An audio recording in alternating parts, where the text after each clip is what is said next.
7000零蚊人仔喺香港都係啱啱夠租一間公寓仔嘅咋。今日呢個中山城區嘅屋苑，單價7000零蚊，你就可以買到帶埋裝修嘅一手現樓。咁呢，依家俾4萬蚊首期就 OK 噶啦，仲要送埋個產權車位俾你用喎。覺得唔錯嘅話呢，可以轉發俾你考慮緊過嚟中山退休嘅老友噶。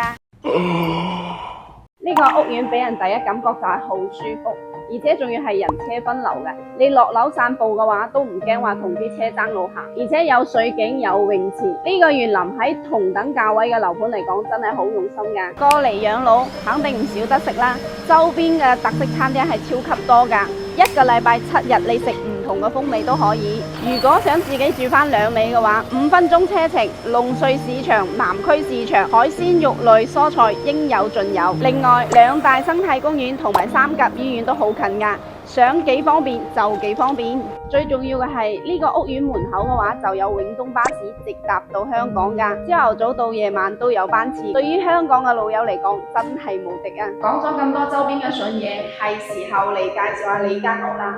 1200尺嘅南向大3房，開發商連落地玻璃都幫你搞掂埋晒。你睇下出邊呢個 view 幾正，一啲遮擋都冇噶。